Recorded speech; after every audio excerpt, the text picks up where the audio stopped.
বিসমিল্লাহির রহমানির রহিম। আসসালামু আলাইকুম ওয়া রাহমাতুল্লাহি ওয়া বারাকাতুহু। পবিত্র লাইলাতুল কদরে করণীয় আমল সম্পর্কে জেনে নেওয়া যাক। আপনারা সবাই বেজর রাত্রিগুলোতে এই আমলগুলো করার ধারাবাহিকভাবে করার চেষ্টা করবেন ইনশাআল্লাহ।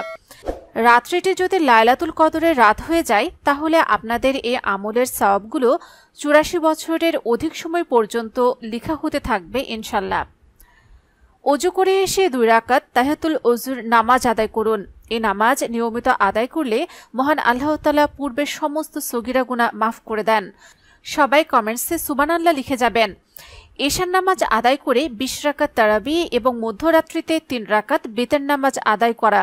2 বা 4 রাকাত নামাজের পরপর কিছু দোয়া দরুদ জিকির আসগার তাসবিহ তাহলিল পাঠ করা, যেমন সুবহানাল্লাহ, আলহামদুলিল্লাহ, লা ইলাহা ইল্লাল্লাহু আল্লাহু আকবার, সুবহানাল্লাহি ওয়া বিহামদিহি, আস্তাগফিরুল্লাহ, লা হাওলা ওয়ালা কুওয়াতা ইল্লা বিল্লাহ।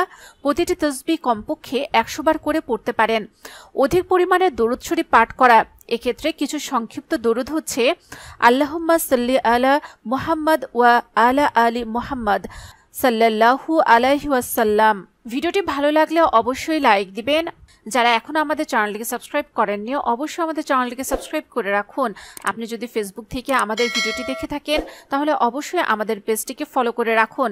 দাওয়াতি কাজের স্বার্থে অবশ্যই ভিডিওটিকে শেয়ার করে দিন এবং যারা ভিডিওটি শেষ পর্যন্ত দেখেছেন তারা সবাই কমেন্টসে আমিন লিখে জানান।